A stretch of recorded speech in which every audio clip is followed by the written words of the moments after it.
Hello everybody, welcome back to my channel, The Medieval Reader. So today I want to talk about a medieval work. It's a saint's life, the life of Saint Alexis.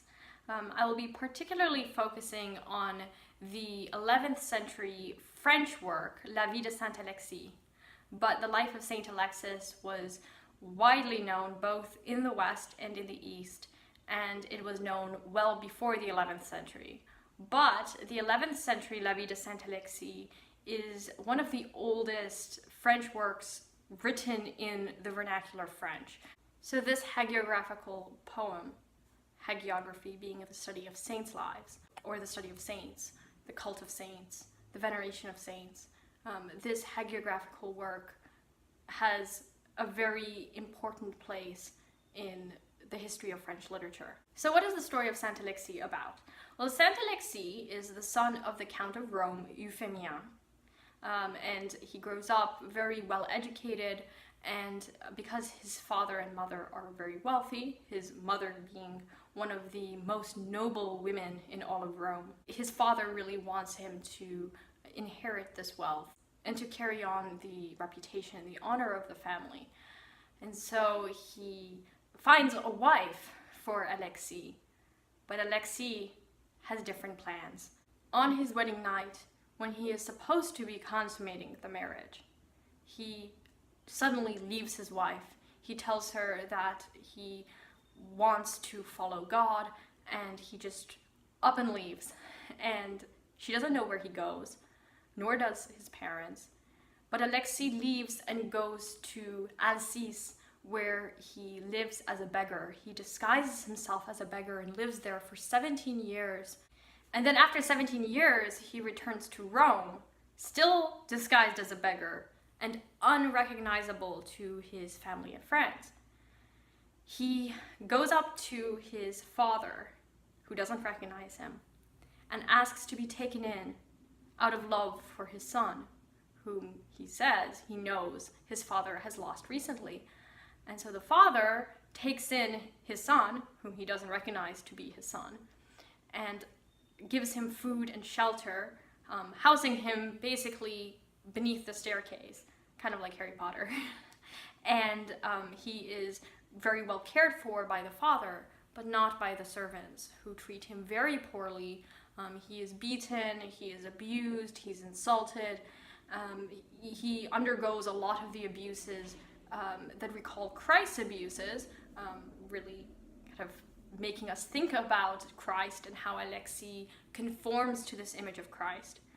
But his parents don't know that he is back, that he has not died, that he's been living with them.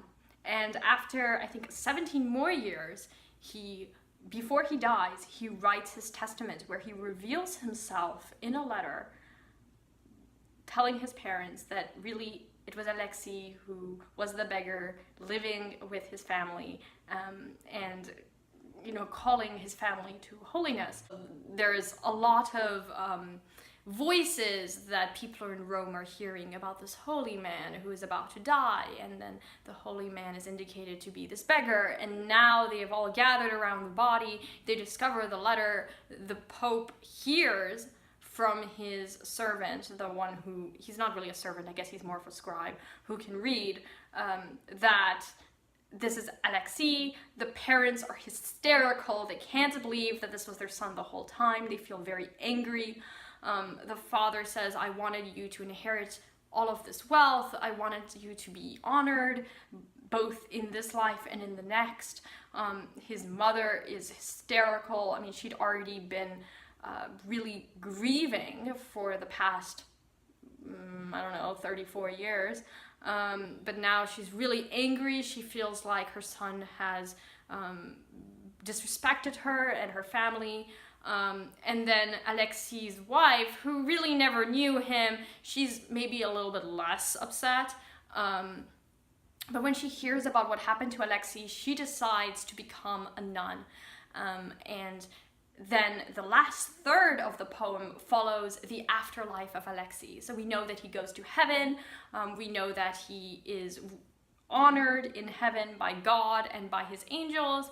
We know that after his wife dies, she also is honored. She's able to be with Alexis in this spiritual marriage for eternity.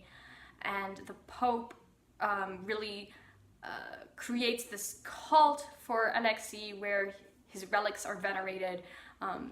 Lots of people are healed very miraculously. So, you know, the blind are able to see and the deaf are able to hear, all of the kind of miraculous healings that we read about in the Gospels. Alexis' body is able to bring that about because he is a saint. And so even though Alexis' life caused a lot of pain, both to himself and to others, it is really his afterlife that brings significance to Alexis. It's what makes him a saint, that he can heal other people. And there is this idea that his parents too are honored in Rome, and that they too undergo this conversion and focus on what is more significant, what is of God. As this story suggests, Alexis is not meant to be a model for imitation. Oftentimes when we think about saints, we might think of them as Christian models for imitation, but Alexis is more like a prophet, someone who has this very extraordinary calling that isn't most people's calling. But by fulfilling it, he's able to expose the sins in his city. Although the servants who were supposed to be caring for Alexis were abusive, his parents were not. His parents were good Christians, and they are presented as being good Christians. They give him a wife because they feel that that is the duties that the Bible calls for. They pray for a son.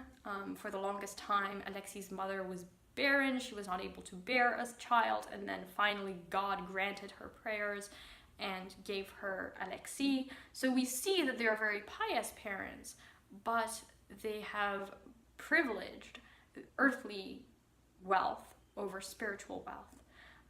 But this is a very complicated story, because on the one hand you have all of these dichotomies: body versus soul, God versus the earth, honor and humility.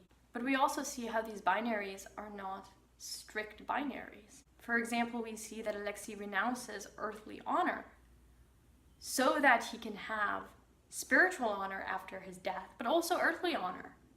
There is a lot of emphasis on the churches that are built in his honor, on how his tomb is covered with gold and jewels.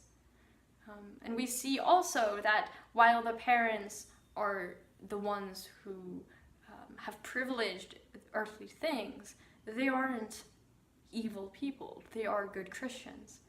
And so it is kind of the complexity of these binaries that I think makes this poem particularly interesting and unique among saints' lives, because oftentimes in a saint's life you have the holy saint contrasted with all the other people around him or her. But this is not the case in this poem.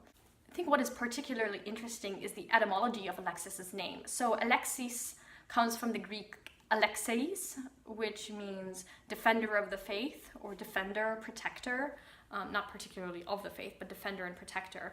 And used in a Christian context, certainly the suggestion is that he's a defender of the faith, which we definitely see in this poem.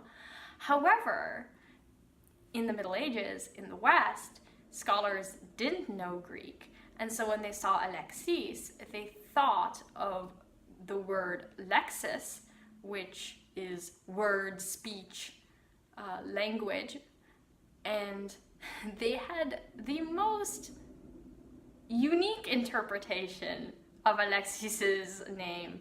So in the mid-13th century, Jacobus de Voragine, a Dominican, compiled the Golden Legend, in Latin, the Legenda Aurea, which was this fairly large collection of saints' lives. And Saint Alexis is included in it. And in the first line of each vita, or saint's life, there is included an etymology of the name. But, as I said, he didn't know Greek, and the scholars who provided him this information didn't know Greek either. And it does appear that the 11th century Vie de Saint Alexis, there seems to be a very clear emphasis on language, on what is written, on the word, on what words communicate, what they don't communicate.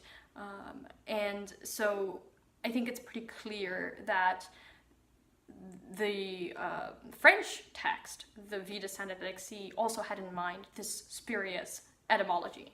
So here is what Jacobus de Voragine says. So I have the Golden Legend in 2 volumes. The Life of Saint Alexis is in volume 1, and they're published by William Granger Ryan, published by Princeton University Press. So anyway, this is what Voragine says. The name Alexis is composed of a, which means much or very, and lexis, which means word. Alexis, therefore, was very powerful in the Word of God.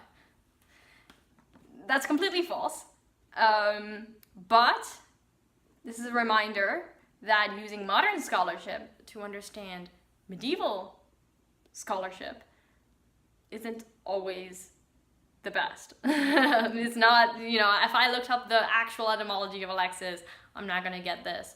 But what's important is what they thought his name meant. So yeah, that is the Life of Saint Alexis. Let me know if you have ever heard of the story. The first time I read the Life of Saint Alexis, I absolutely hated the character. He made me so angry. But I also feel like that's the point. We are supposed to sympathize with the parents, who aren't bad people. They just clearly have a very different calling than Alexis. And also, Alexis is, again, supposed to be this prophetic figure who brings out, in an exaggerated way, the flaws of his society. And it is a very brilliantly constructed work. There's a lot of dramatic irony, because the reader knows what Alexis' family doesn't know. And so we get to see how this disguise is received by his community. There are moments when, like, the father will say, "Oh, I wanted you to be honored forever. I wanted you to inherit all this wealth." And of course, you know that Alexis will, but a spiritual wealth, a spiritual honor. There are other moments too where the reader has to smile, because the characters in the poem don't realize what they're saying, and how they don't really ever lose anything by abandoning the material world. They gain it all in a more spiritual way after their death. So yeah, let me know if you've ever read The Life of Saint Alexis, and I will try to include some links below for further reading. Thank you everyone for watching, and I will talk to you later. Bye now.